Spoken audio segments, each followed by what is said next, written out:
الحكم الرابع سيضيف دقيقة واحدة فقط كوقت بدل ضائع. منطقي لأن المباراة لم تتوقف كثيرا في أحداثها وفي أحداث شوطها الأول. يتدخل الحكم مجددا، والركنية أمامها رياض محرز في التنفيذ. الركنية منفذة داخل منطقة الجزاء رأسية راميز. هذه فرصة للمنتخب الجزائري. ماذا هناك ركلة جزاء؟ ركلة جزاء في آخر أنفاس الشوط الأول، بل في الوقت بدل الضائع. هناك لمسة يد على المدافع المالي بتسديدة جاءت من توبا، وبالتالي سنشاهد الإعادة بالتأكيد بالعرض البطيء لنتأكد وسط فرحة جماهيرية كبيرة. إذا ركلة جزاء تأتي في وقت مناسب جدا. هنا تصويبة لمسة يد واضحة، لمسة يد واضحة، وبالتالي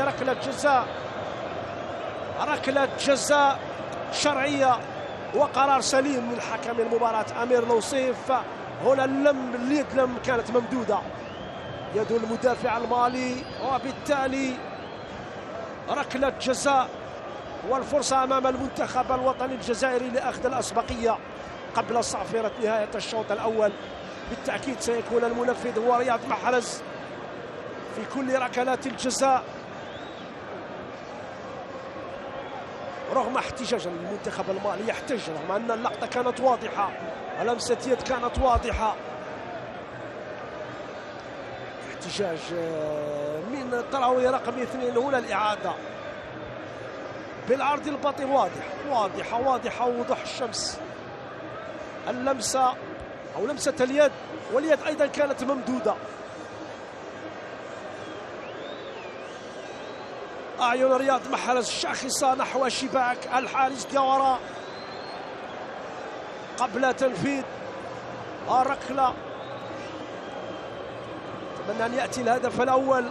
هذا ربما التشاور والحوار بين بالماضي ومساعديه يبدو غير راضي من خلال الصورة على أداء الخضر، لكن إن شاء الله يأتي الهدف الأول والشوط الثاني يكون كلام آخر وأداء آخر أفضل وأحسن مما شاهدناه في الشوط وفي المرحلة الأولى. رياض محرز في مواجهة دياورا حارس مأمو السويدي. يتقدم رياض.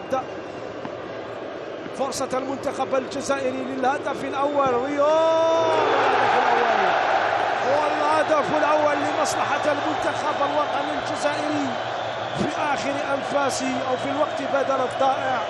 هنا تهتز مدرجات ملعب ميلود هدفي بوهران فرحة وغبطة بالتأكيد بهذا الهدف، حتى وإن جاء متأخرا في هذا الشوط، ولكنه مفيد من الناحية المعنوية قبل التوجه قلت وقبل نهاية أحداث الشوط الأول. هنا رغم أن الحارس دياورا تابع مسار الكرة، ولكنها استقرت واهتزت بقدم رياض محرز مدونا أول أهداف المباراة.